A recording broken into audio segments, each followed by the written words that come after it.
அப்போஸ்தலனாகிய பேதுரு எழுதின பொதுவான 2ஆம் நிருபம் 1ஆம் அதிகாரம்.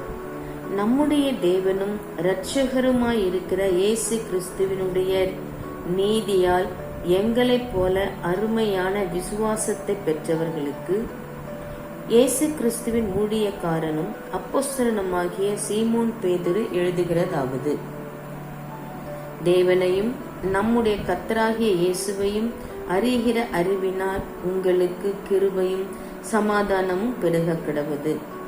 தம்முடைய மகிமையினாலும் காருண்யத்தினாலும் நம்மை அழைத்தவரை அறிகிற அறிவினாலே ஜீவனுக்கும் தேவ பக்திக்கும் வேண்டிய யாவற்றையும் அவருடைய திவ்ய வல்லமையானது நமக்கு தந்தருளினதுமன்றி, இச்சையினால் உலகத்தில் உண்டான கேட்டுக்கு தப்பி திவ்ய சுவாபத்துக்கு பங்குள்ளவர்களாகும் பொருட்டு மகா மேன்மையும் அருமையுமான வாக்குதத்தங்களும் அவைகளினாலே நமக்கு அளிக்கப்பட்டிருக்கிறது. இப்படி இருக்க நீங்கள் அதிக ஜாக்கிரதையுள்ளவர்களாய் உங்கள் விசுவாசத்தோடே தைரியத்தையும், தைரியத்தோடே ஞானத்தையும், ஞானத்தோடே இச்சை அடக்கத்தையும், இச்சை அடக்கத்தோடே பொறுமையையும், பொறுமையோடே தேவ பக்தியையும், தேவ பக்தியோடே சகோதர சிநேகிதத்தையும், சகோதர சிநேகிதத்தோடே அன்பையும் கூட்டி வழங்குங்கள். இவைகள் உங்களுக்கு உண்டாயிருந்து பெருகினால் உங்களை நம்முடைய கர்த்தராகிய இயேசு கிறிஸ்துவை அறிகிற அறிவிலே வீணரும் கனியற்றவர்களுமாயிருக்க ஒட்டாது. இவைகள் இல்லாதவன் எவனோ அவன் முன் செய்த பாவங்களற தான் சுத்திகரிக்கப்பட்டதை மறந்து கண் சொருகி போன குருடனாயிருக்கிறான். ஆகையால் சகோதரரே, உங்கள் அழைப்பையும் தெரிந்து கொள்ளுதலையும் உறுதியாக்கும்படி ஜாக்கிரதையாயிருங்கள். இவைகளை செய்தால் நீங்கள் ஒரு காலும் இடறி விழுவதில்லை. இவ்விதமாய் நம்முடைய கர்த்தரும் இரட்சகருமாகிய இயேசு கிறிஸ்துவினுடைய நித்திய ராஜ்யத்துக்குட்படும் பிரவேசம் உங்களுக்கு பரிபூரணமாய் அளிக்கப்படும். இதன் நிமித்தம் இவைகளை நீங்கள் அறிந்தும், நீங்கள் இப்பொழுது அறிந்திருக்கிற சத்தியத்தில் உறுதிப்பட்டிருந்தும், உங்களுக்கு இவைகளை எப்பொழுதும் நினைப்பூட்ட நான் அசதியாயிரேன். நம்முடைய கர்த்தராகிய இயேசு கிறிஸ்து எனக்கு அறிவித்தபடி நான் என் கூடாரத்தை விட்டு போவது சீக்கிரத்தில் நேரிடும் என்று அறிந்து, இந்த கூடாரத்தில் நான் இருக்குமளவும் உங்களை நினைப்பூட்டி எழுப்பி விடுவது நியாயம் என்று எண்ணுகிறேன். மேலும் நான் சென்று போன பின்பு இவைகளை நீங்கள் எப்பொழுதும் நினைத்து கொள்ள ஏது உண்டாயிருக்கும்படி பிரயத்தனம் பண்ணுவேன். நாங்கள் தந்திரமான கட்டுக்கதைகளை பின்பற்றினவர்களாக அல்ல, அவருடைய மகத்துவத்தை கண்ணார கண்டவர்களாகவே நம்முடைய கர்த்தராகிய இயேசு கிறிஸ்துவின் வல்லமையையும் வருகையையும் உங்களுக்கு அறிவித்தோம். இவர் என்னுடைய நேசகுமாரன், இவரிடத்தில் பிரியமாய் இருக்கிறேன் என்று சொல்லுகிற சத்தம் உண்மையான மகிமையிலிருந்து அவருக்கு உண்டாகி, பிதாவாகிய தேவனால் அவர் கனத்தையும் மகிமையையும் பெற்றபோது அவரோடு கூட நாங்கள் பரிசுத்த பர்வதத்தில் இருக்கையில் வானத்திலிருந்து பிறந்த அந்த சத்தத்தை கேட்டோம். அதிக உறுதியான தீர்க்க தரிசன வசனமும் நமக்கு உண்டு. பொழுது விடிந்து விடிவெள்ளி உங்கள் இருதயங்களில் உதிக்குமளவும் இருளுள்ள ஸ்தலத்தில் பிரகாசிக்கிற விளக்கை போன்ற அவ்வசனத்தை கவனித்திருப்பது நலமாயிருக்கும். வேதத்தில் உள்ள எந்த தீர்க்க தரிசனமும் சுய தோற்றமான பொருளையுடையதாயிராதென்று நீங்கள் முந்தி அறிய வேண்டியது, தீர்க்க தரிசனமானது ஒரு காலத்திலும் மனுஷருடைய சித்தத்தினாலே உண்டாகவில்லை. தேவனுடைய பரிசுத்த மனுஷர்கள் பரிசுத்த ஆவியினாலே ஏவப்பட்டு பேசினார்கள். ஆமேன். அப்போஸ்தலனாகிய பேதுரு எழுதின பொதுவான 2ஆம் நிருபம் 2ஆம் அதிகாரம். கள்ள தீர்க்க தரிசிகளும் ஜனங்களுக்குள்ளே இருந்தார்கள்.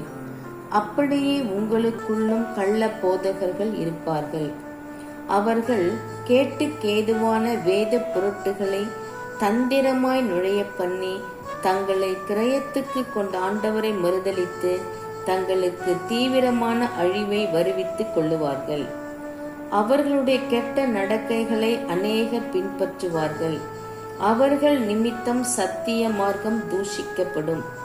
பொருளாசை உடையவர்களாய் தந்திரமான வார்த்தைகளால் உங்களை தங்களுக்கு ஆதாயமாக வசப்படுத்திக் கொள்ளுவார்கள். பூர்வ காலம் முதல் அவர்களுக்கு விதிக்கப்பட்ட ஆக்கினை அயர்ந்திராது, அவர்களுடைய அழிவு உறங்காது.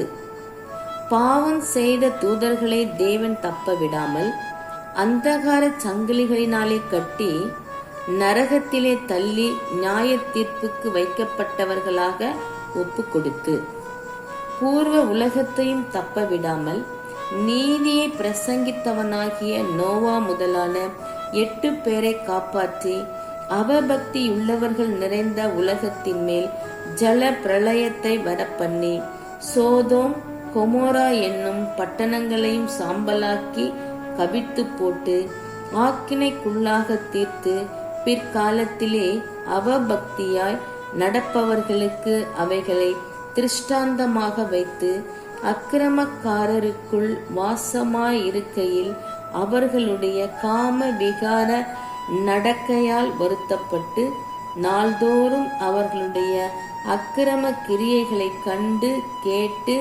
நீதியுள்ள தன்னுடைய இருதயத்தில் வாதிக்கப்பட்ட நீதிமானாகிய லோத்தை அவர் ரட்சித்திருக்க, கர்த்தர் தேவபக்தி உள்ளவர்களை சோதனை நின்று ரட்சிக்கவும் அக்கிரமக்காரரை ஆக்கினைக்குள்ளானவர்களாக நியாய தீர்ப்பு நாளுக்கு வைக்கவும் அறிந்திருக்கிறார். விசேஷமாக அசுத்த இச்சையோடே மாம்சத்திற்கேற்றபடி நடந்து கர்த்தத்துவத்தை அசட்டை பண்ணுகிறவர்களை அப்படி செய்வார். இவர்கள் துணிகரக்காரர், அகங்காரிகள், மகத்துவங்களை தூஷிக்க அஞ்சாதவர்கள், அதிக பலனையும் வல்லமையையும் உடைய தேவ தூதர்கள் முதலாய் கர்த்தருக்கு முன்பாக அவர்களை தூஷணமாய் குற்றப்படுத்த மாட்டார்களே. இவர்களோ பிடிப்பட்டழிக்கப்படுவதற்கு உண்டான புத்தியற்ற மிருக ஜீவன்களைப் போல தங்களுக்கு தெரியாதவைகளை தூஷித்து தங்கள் கேட்டிலே கெட்டடிந்து அநீதத்தின் பலனை அடைவார்கள். இவர்கள் ஒரு நாள் வாழ்வை இன்பம் என்றெண்ணி கரைகளும் லட்சைகளுமாயிருந்து உங்களோட விருந்துண்கையில் தங்கள் வஞ்சனைகளில் உல்லாசமாய் வாழ்கிறார்கள். விபச்சார மயக்கத்தால் நிறைந்தவைகளும் பாவத்தை விட்டோயாதவைகளுமாய் இருக்கிற கண்களை உடையவர்கள் உறுதி இல்லாத ஆத்துமாக்களை தந்திரமாய் பிடித்து பொருளாசைகளில் பழகின இருதயத்தை உடைய சாபத்தின் பிள்ளைகள். செம்மையான வழியை விட்டு தப்பி நடந்து பேயோரின் குமாரனாகிய பிலேயாமின் வழியை பின்பற்றி போனவர்கள். அவன் அநீதத்தின் கூலியை விரும்பி தன்னுடைய அக்கிரமத்தின் நிமித்தம் கடிந்து கொள்ளப்பட்டான். பேசாத மிருகம் மனுஷர் பேச்சை பேசி தீர்க்கதரிசியினுடைய மதிக்கேட்டை தடுத்தது. இவர்கள் தண்ணீர் இல்லாத கிணறுகளும் சுழற் காற்றினால் அடியுண்டோடுகிற மேகங்களுமாயிருக்கிறார்கள். என்றென்றைக்கும் உள்ள காரிருளே இவர்களுக்கு வைக்கப்பட்டிருக்கிறது. வஞ்சகமாய் நடக்கிறவர்களிடத்திலிருந்து அரிதாய் தப்பினவர்களிடத்தில் இவர்கள் அகந்தையான வீண் வார்த்தைகளை பேசி மாம்ச இச்சைகளினாலும் காம விகாரங்களினாலும் அவர்களை தந்திரமாய் பிடிக்கிறார்கள். தாங்களே கேட்டுக்கு அடிமைகளாயிருந்தும் அவர்களுக்கு சுயாதீனத்தை வாக்குதத்தம் பண்ணுகிறார்கள். எதினால் ஒருவன் ஜெயிக்கப்பட்டிருக்கிறானோ அதற்கு அவன் அடிமைப்பட்டிருக்கிறானே. கர்த்தரும் இரட்சகருமாய் இருக்கிற இயேசு கிறிஸ்துவை அறிகிற அறிவினாலே உலகத்தின் அசுத்தங்களுக்கு தப்பினவர்கள் மறுபடியும் அவைகளில் சிக்கிக் கொண்டு ஜெயிக்கப்பட்டால் அவர்களுடைய பின்னிலைமை முன்னிலைமையிலும் கேடுள்ளதாயிருக்கும். அவர்கள் நீதியின் மார்க்கத்தை அறிந்த பின்பு தங்களுக்கு ஒப்புவிக்கப்பட்ட பரிசுத்த கற்பனையை விட்டு விலகுவதை பார்க்கிலும் அதை அறியாதிருந்தார்களானால் அவர்களுக்கு நலமாயிருக்கும். நாய் தான் கக்கினதை தின்னவும் கழுவப்பட்ட பன்றி சேற்றிலே புரளவும் திரும்பினது என்று சொல்லப்பட்ட மெய்யான பழமொழியின்படியே அவர்களுக்கு சம்பவித்தது. ஆமேன். அப்போஸ்தலனாகிய பேதுரு எழுதின பொதுவான 2ஆம் நிருபம் 3ஆம் அதிகாரம். பிரியமானவர்களே, இந்த 2ஆம் நிருபத்தை இப்பொழுது உங்களுக்கு எழுதுகிறேன். பரிசுத்த தீர்க்கதரிசிகளால் முன் சொல்லப்பட்ட வார்த்தைகளையும் இரட்சகராய் இருக்கிற கர்த்தருடைய அப்போஸ்தலராகிய எங்களுடைய கட்டளைகளையும் நீங்கள் நினைவு கூறும்படி இந்த நிருபங்களினால் உங்கள் உண்மையான மனதை நினைப்பூட்டி எழுப்புகிறேன். முதலாவது நீங்கள் அறிய வேண்டியது என்னவெனில், கடைசி நாட்களில் பரியாசக்காரர் வந்து தங்கள் சுய இச்சைகளின்படியே நடந்து அவர் வருவார் என்று சொல்லுகிற வாக்குத்தத்தம் எங்கே? பிதாக்கள் நித்திரையடைந்த பின்பு சகலமும் சிருஷ்டிப்பின் தோற்றம் முதல் இருந்த விதமாய் இருக்கிறதே என்று சொல்லுவார்கள். பூர்வ காலத்தில் தேவனுடைய வார்த்தையினாலே வானங்களும் ஜலத்தினின்று தோன்றி ஜலத்தினாலே நிலை கொண்டிருக்கிற பூமியும் உண்டாயினவென்பதையும், அப்பொழுது இருந்த உலகம் ஜல பிரளயத்தினாலே அழிந்ததென்பதையும் மனதார அறியாமல் இருக்கிறார்கள்.